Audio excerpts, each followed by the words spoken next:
I'm Lois. I'm the founder of Restored Eden Physiotherapy. So today we're going to do some beginner Pilates, and we're going to do a lot of work in standing and then move on to exercises on the mat. But they're all quite simple and easy to follow. Let's get started. First of all, we're going to do Cleopatra. So we're going to imagine that we're holding some trays of drinks. So we've got our hands facing the ceiling, and we're just going to think about our posture. So we're tilting our pelvis into a neutral pelvic position. So not too far back, not too far forwards, but just activating our glutes and drawing up our pelvic floor. Imagining that we're desperate for the toilet, so we're having to draw everything up and then drawing our belly button in, imagining that we've got a corset and somebody's tightening it at the back and everything is getting pulled in and we're stabilizing our spine. And then thinking about our head and neck position, we're imagining that we've got our head against a wall, an imaginary wall where we're touching the back of our head against that wall, and then we're taking our shoulder blades together at the back. So we're trying to get our shoulder blades as close together as possible, and all the time drawing our rib cage down to the hips. So we're having to activate our core whilst also thinking about taking our shoulders back. And we've got our hands facing the ceiling. And so this is called Cleopatra. And we're going to take our hands out into a straight line and then back again. Out and then back. Out and then back. So we're activating our rhomboid muscles. Those are the muscles that are between our shoulder blades. So each side of the spine, between the edge of the shoulder blade and the spine, there's a rhomboid.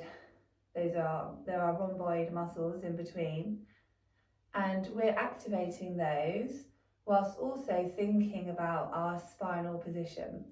So the reason that we do this is just to be aware of how our shoulders are working. Now, if we want to just progress this workout, then we can come out and then face our hands to the floor, and then come back, face our hands to the ceiling, and then to the floor, and then to the ceiling, and then to the floor, and to the ceiling. So we're having to rotate our shoulders. So we've got our shoulders retracted, but also having to rotate. This seems like a really simple exercise, but for people that don't move their shoulders very much, it's a really good way to get those rotator cuff muscles mobilizing around the joint and prevent getting stiffness. It's called dumbwaiter. So we've got our elbows into the sides of our ribs, and then we're taking our hands forwards and then back, forwards and then back, thinking about our spinal positioning and getting that movement in our shoulders, maintaining the stability in our shoulders. And we can progress this if we've got a TheraBand, so we could take it out and then take it back in. So we're holding a TheraBand, and then we're having to work this rotation of our shoulder against resistance because we've got a TheraBand in our hands. Progress to toy soldier. So we're flexing one arm and extending the other, and then flexing the other arm and extending the other. So we're keeping our elbows straight, our hands are facing inwards, our stomach is being pulled in with those core muscles, and then we can progress this. So we're extending our toes and going right up to 90 degrees extension with our toes against our feet, and then lifting our arms up and down. Now progressing to chest stretch. So we've got our feet firmly on the floor, shoulder width apart, and then we're lifting up our arms, but we're keeping our core stable. So this is helping our posture and stabilization of our shoulders. So exhaling as we lift up and inhaling as we come down.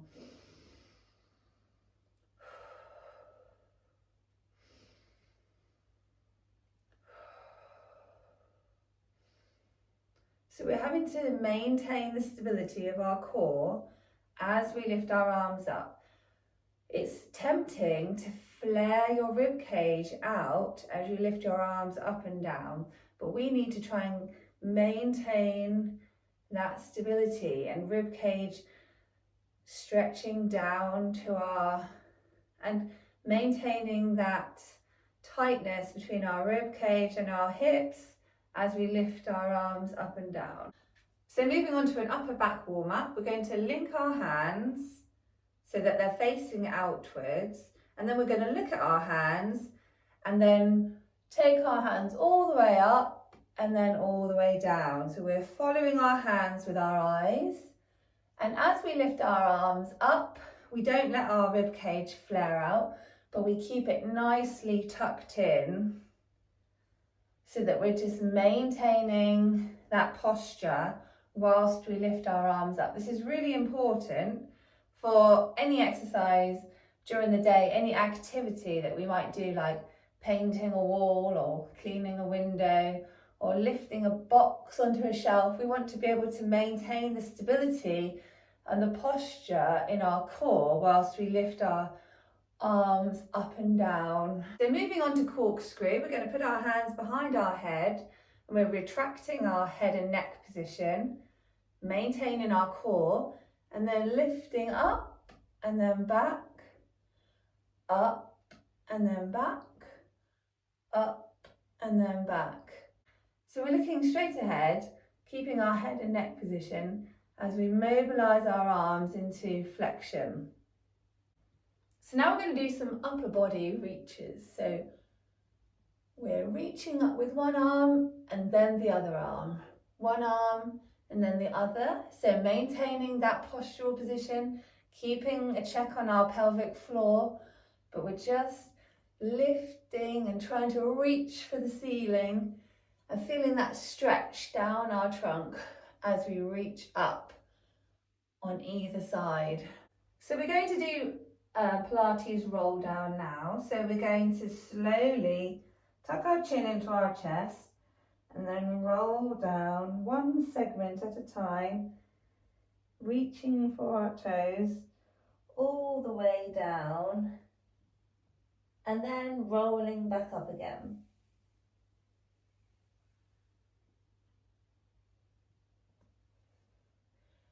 So as we do this, we're mobilising our spine, trying to get movement to each individual segment and then rolling back up again. Now to work on our thoracic spine, we're going to do some upper body rolls. So we're going to come round in a circle.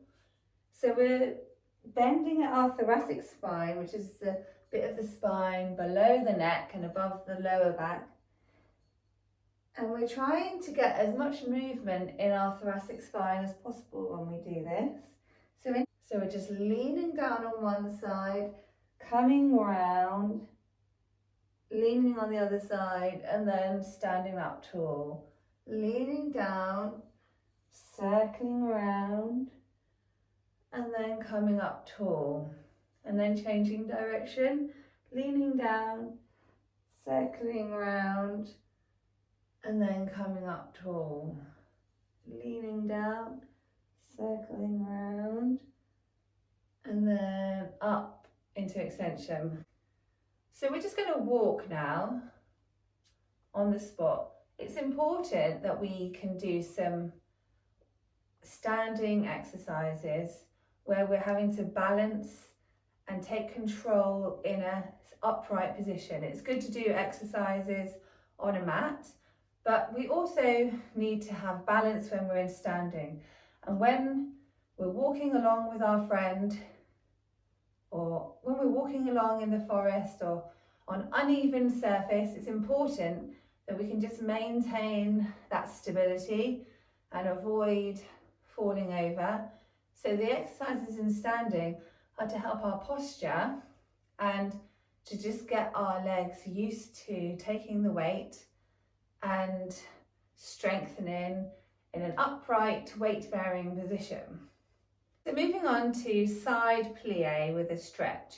We're going to take our feet more than shoulder width apart and we're going to pronate our feet so our feet are sticking out. Then we're going to bend our knees. Think about our pelvic floor, think about drawing our belly button in and maintaining posture. And then we're going to take our hands out. So we're pointing our toes on one leg and then taking our weight on the other leg. So we should feel a really big stretch all the way from our fingertips to our toes as we do this.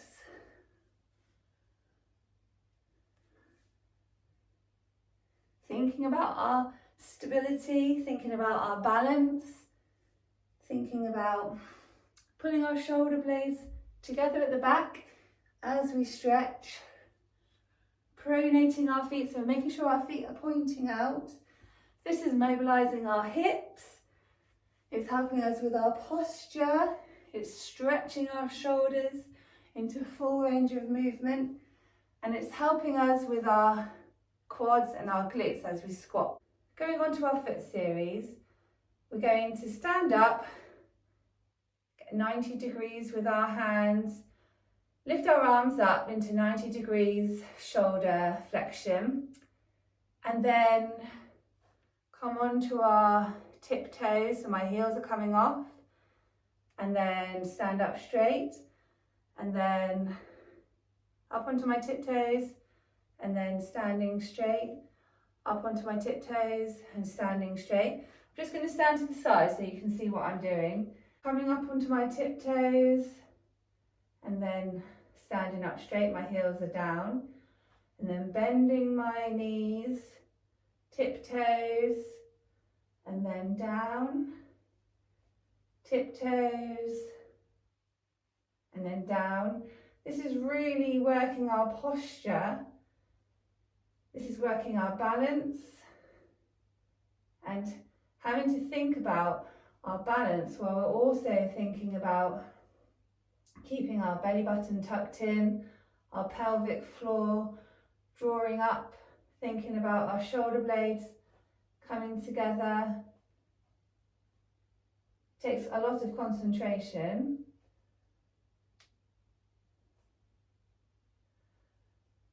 Okay, so moving on to side leg lift. We're going to take our feet shoulder width apart and then bend our knees down, keeping our hands on our hips, drawing our belly button in, thinking about our pelvic floor.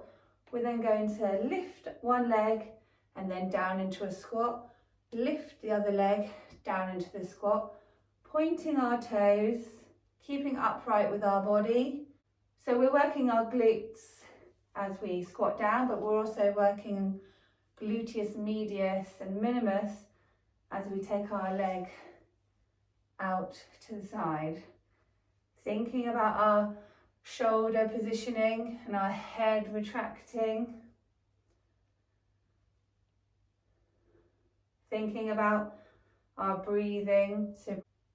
So inhaling as we lift up and then exhaling as we lift the other leg. Inhaling, exhaling.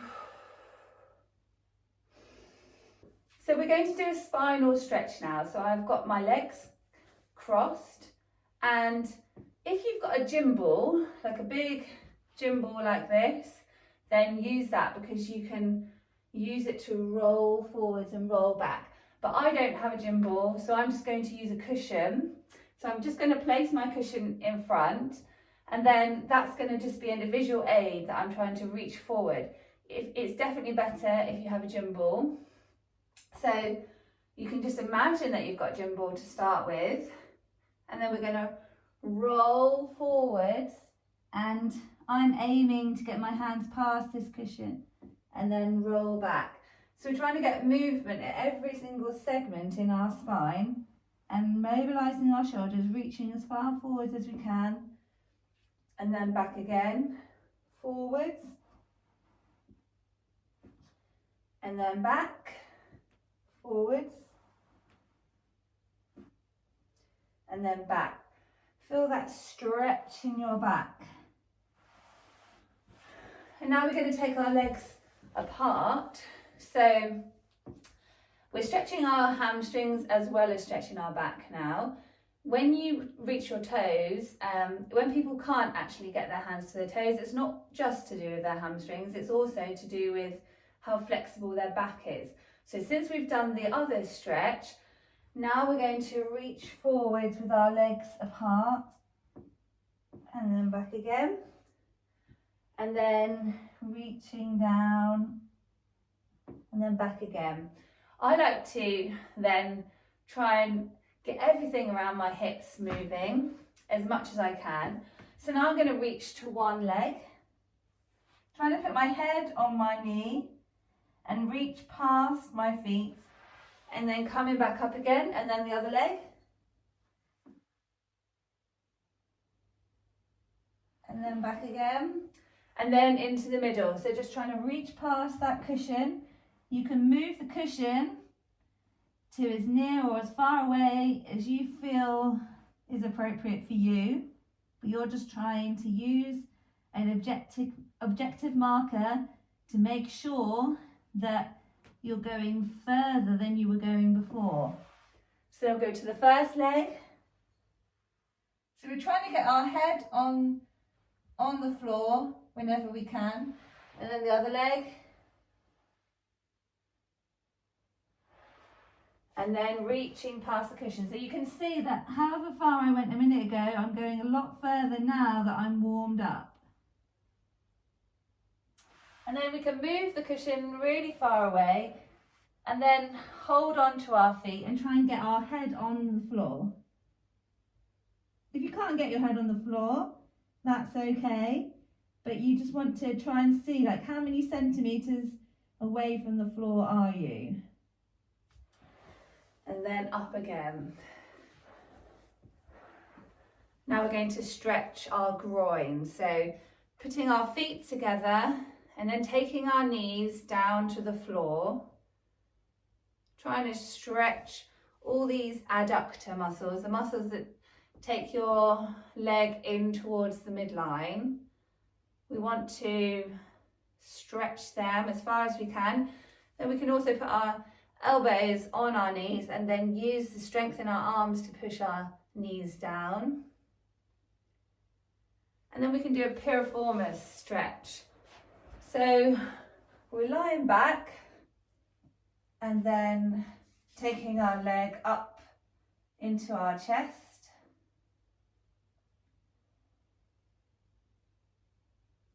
And then we're going to swap sides.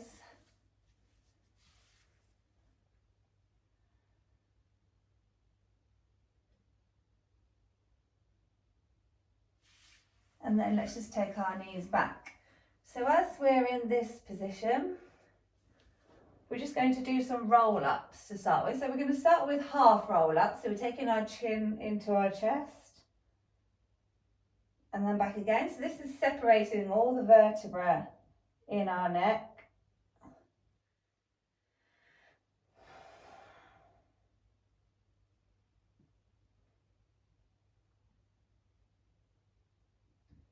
And then we're going to take one elbow onto the floor and then cross over for an oblique roll up.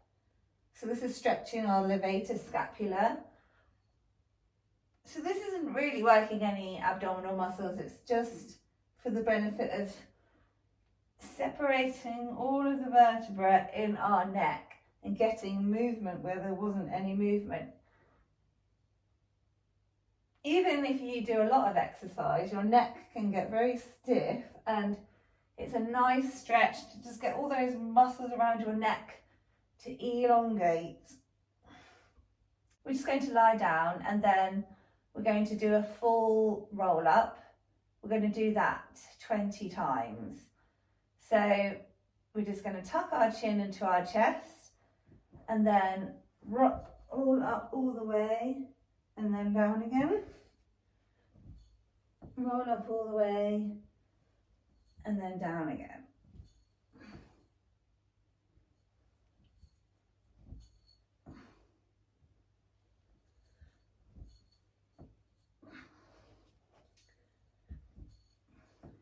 So we're going to exhale as we go down. So we're going to exhale as we come up and inhale as we come down. Exhale, inhale, exhale through our mouth, inhale through our nose.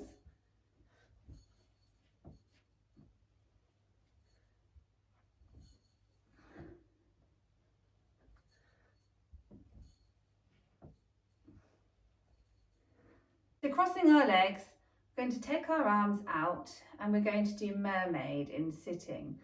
So we're just going to lean over and reach one arm over to the other and then come back again and then reach the other arm over to the other side and then back again, reach over and then back. So we're getting a really big stretch between our hands, down our trunk, all the way to our hips.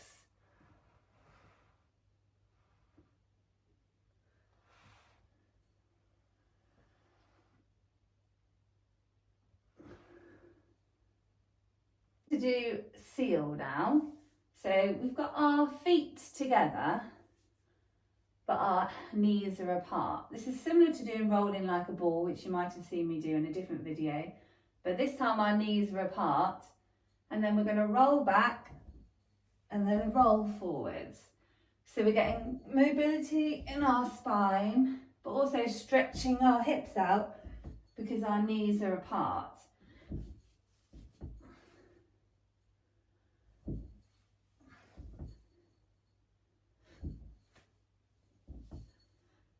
And because of the position of our hands reaching down to our toes, you get a really nice stretch across all the muscles in your back. And now we're going to go on to crab. So we did have our feet together, but now we're going to cross our feet and hold on to our feet like this. So because they're crossed, then it's a slightly different angle of stretch across our hips. So back and then up. So we're going right onto our head to get the most out of mobilising our thoracic spine. And then just going back into rolling like a ball. So rolling like a ball, your knees are together and you're holding your feet. And then you're going to go down like this. And we're going to go from rolling into a ball up to a shoulder stand. So we want our feet to be completely straight, pointing our toes, and our legs to be vertical up to the ceiling. And from there, we're going to give ourselves a hamstring stretch.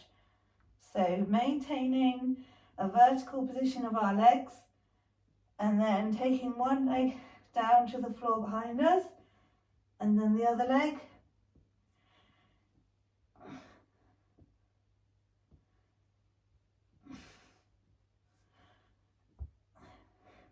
And then both legs together, both legs apart, and then both legs apart. Thinking about our belly button and drawing that in, and then roll back. And just to finish, we're just going to do spinal twists. So we're going to have our arms at 90 degrees, and then we're going to twist around, trying to keep that gap between our arms, and then the other way. So we're facing the wall to one side, and then we're facing the wall to the other side. Feeling that twisting motion throughout our spine. I hope that you found that really helpful today. Please subscribe to my channel and make comments below and like my videos. Thank you so much.